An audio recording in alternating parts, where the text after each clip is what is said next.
രുദ്രാക്ഷം എന്ന് പറഞ്ഞു കഴിഞ്ഞാൽ ഒരു മരത്തിൻ്റെ കുരുവാണ്. ഞാൻ അങ്ങനെ തന്നെ എടുത്ത് പറയേണ്ടി വരിക. പലർക്കും അതിനെക്കുറിച്ച് പോലും ധാരണയില്ല. ഒരു മരത്തിൻ്റെ രുദ്രാക്ഷ വൃക്ഷത്തിൻ്റെ ഫലമാണ് രുദ്രാക്ഷം എന്ന് പറഞ്ഞ് നമുക്ക് മാലയാക്കാനൊക്കെ വേണ്ടിയിട്ട് കയ്യിൽ കിട്ടുന്നത്. അതൊരു ഫ്ലൂറസെൻ്റ് ബ്ലൂ കളറിലുള്ള ഒരു ഫ്രൂട്ട്.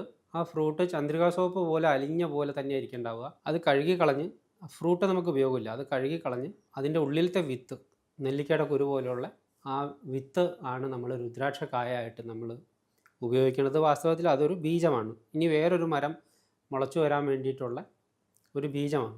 മറ്റേതൊരു വൃക്ഷത്തിൽ നിന്നും വേറെ ഏതൊരു ബീജത്തിൽ നിന്നും നമുക്കൊരു പ്രത്യേകതയായിട്ട് അതിൽ ഒരുപാട് നമ്മൾ ശ്രദ്ധിച്ചു പോയിട്ടില്ല. എന്നാൽ പോലും നമുക്കൊരു പ്രത്യേകതയായിട്ട് പറയാവുന്നത്, ഒരു തക്കാളി എടുത്താൽ അതിൻ്റെ ഉള്ളിൽ എത്ര ബീജം ഉണ്ടാവും എന്ന് ചോദിച്ചാൽ നമുക്കറിയില്ല. ഒരു നെല്ലിക്ക എടുത്തു കഴിഞ്ഞാൽ അതിലാകെ ഒരു കുരു ഉള്ളതായിട്ട് നമുക്കറിയാം.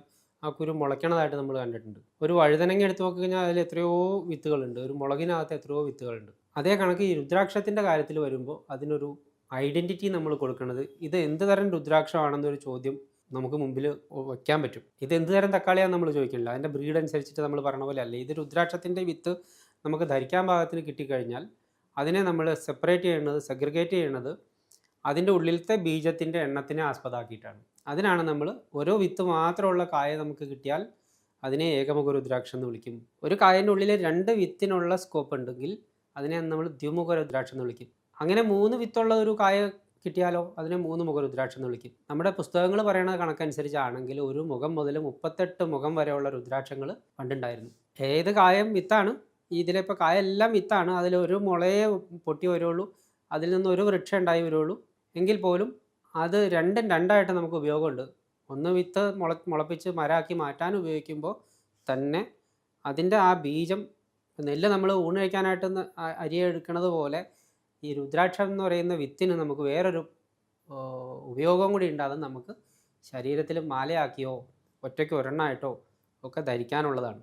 അപ്പം നമ്മുടെ ശാസ്ത്രങ്ങളുടെ, നമ്മുടെ ഗ്രന്ഥങ്ങളുടെ അടിസ്ഥാനപ്പെടുത്തി നോക്കിക്കഴിഞ്ഞാൽ ഇതേ കണക്ക് ഒരു മുഖമുള്ളത് മുതൽ 38 മുഖമുള്ളത് വരെ വ്യത്യസ്തങ്ങളായ മുഖങ്ങളുള്ള രുദ്രാക്ഷ കായകൾ ഒരേ മരത്തിൽ തന്നെ, ഒരുപക്ഷെ ഒരു കൊലയിൽ തന്നെ അതുണ്ടാവും എന്നാണ് കാണുന്നത്. പ്രായോഗികമായിട്ട് നമ്മൾ കണ്ടപ്പോഴും അങ്ങനെ തന്നെയാണ്. നമ്മുടെ നാട്ടിലും ചിലയിടത്തൊക്കെ രുദ്രാക്ഷ മരങ്ങൾ ഉണ്ടാവുന്നുണ്ട്. അതിലുണ്ടാവുന്നത് ഒരു കൊലയിൽ നിറയെ 10-40 കായകൾ ഒരു കൊലയിൽ പിടിക്കുകയാണെങ്കിൽ അതിനകത്ത് ചിലപ്പോൾ 5 മുഖം ഉണ്ടാവുക സ്വാഭാവികം. 5 മുഖമാണ് 99% ഉണ്ടാവുക. അതുകൊണ്ടാണ് ഈ പഞ്ചമുഖ രുദ്രാക്ഷം എന്ന് പറയുന്നതിന് ഇത്ര പോപ്പുലാരിറ്റി കിട്ടിയത്. അതിൻ്റെ കൂടെ 4 മുഖമുള്ളത് ഉണ്ടാവാറുണ്ട്. ചില സമയം 8 മുഖമുള്ളത് കിട്ടിയിട്ടുണ്ട്, ഒരെണ്ണമൊക്കെ 7 മുഖമുള്ളത് കിട്ടിയിട്ടുണ്ട്. വളരെ റെയറാണ്. 5 മുഖമാണ് കേരളത്തിലോ ഇന്ത്യയിലോ ഒക്കെ ഉണ്ടാകുമ്പോൾ, ഇന്ത്യയിൽ പോലും, ഇന്ത്യയുടെ ഹിമാലയ ഭാഗങ്ങളിൽ പോലും ഉണ്ടാകുമ്പോൾ നമുക്ക് 5 മുഖമാണ് ഭൂരിഭാഗം ഉണ്ടാവുക. അപ്പോൾ നേപ്പാളിലെ കാടുകളിൽ ആവുമ്പോൾ ഇതല്ല സ്ഥിതി. അവിടെയും 5 മുഖമാണ് ഭൂരിഭാഗം ഉണ്ടാവുക. അവിടെ നമുക്ക് ഏതാണ്ട് ഒരു 22 മുഖം വരെ ഉള്ളത് റെഗുലറായിട്ട് കിട്ടുന്നതായിട്ട് കാണാം. വളരെ പ്രത്യേകം ശ്രദ്ധിക്കണം. ഏകമുഖ രുദ്രാക്ഷം കാണാതായിട്ട് ചുരുങ്ങിയത് ഒരു 2000 കൊല്ലമെങ്കിലും ആയിട്ടുണ്ടാവുമെന്ന് പ്രതീക്ഷിക്കണം. കാരണം ഓരോ ഈ പറഞ്ഞ രുദ്രാക്ഷ കായക്കും വിത്തിനും അതിനെ മെയിൻ്റനൻസ് നടത്തിക്കൊണ്ടേ ഇരിക്കുകയാണെങ്കിൽ 1000 വർഷം ആയുസ്സുണ്ട് എന്നാണ് പുസ്തകങ്ങളെല്ലാം പറയുന്നത്. ആ 1000 വർഷം ആയുസ്സുള്ള കായകൾ ഏകമുഖ രുദ്രാക്ഷത്തിൻ്റേത് പണ്ടെങ്ങാനും ആരെങ്കിലും ഉപയോഗിച്ച് സമാധിയായി പോയ സന്യാസിമാരുടേത് ലഭിക്കുമോ, കാണാൻ പറ്റുമോ, ഒരു ഫോട്ടോ എടുക്കാൻ പറ്റുമോ എന്ന് അറിയാൻ വേണ്ടിയിട്ട് ഗവേഷകന്മാർ ഭാരതത്തിലുള്ള എല്ലാ ആശ്രമങ്ങളിലും പരിധി നോക്കിയത്രേ. യഥാർത്ഥ ഏകമുഖ രുദ്രാക്ഷത്തിൻ്റെ ഫോട്ടോ എടുക്കാൻ പോലും കിട്ടിയിട്ടില്ല ഇത്ര കാലമായിട്ട്.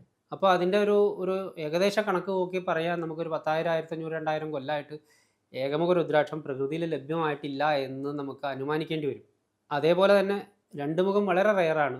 3, 4, 5 അതൊക്കെ ഇങ്ങനെ കിട്ടും. 5 ആണല്ലോ ഏറ്റവും കൂടുതൽ കിട്ടുക. ഉരുണ്ട തരത്തിലുള്ളത് 5 മുഖവും 4 മുഖവും 6ഉം 7ഉം മുഖങ്ങളാണ് ഉരുണ്ട തരത്തിൽ കിട്ടുക. 2 മുഖത്തിന് ഒരു അട പോലെ ഉണ്ടാവുക, ചെറിയൊരു അടപരുവത്തിൽ നമ്മൾ പറയില്ലേ.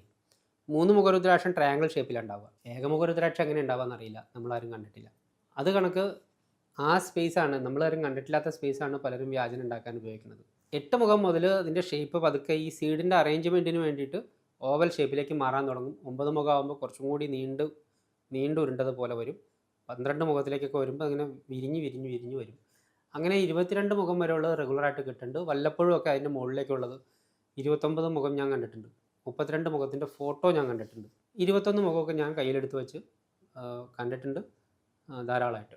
ഇതാണ് ഏകദേശം നമുക്ക് രുദ്രാക്ഷം എന്ന് പറയുന്നതിനെ പറ്റി. എന്താണ് രുദ്രാക്ഷം എന്ന് ചോദിച്ചാൽ അതിനുള്ളൊരു മറുപടി.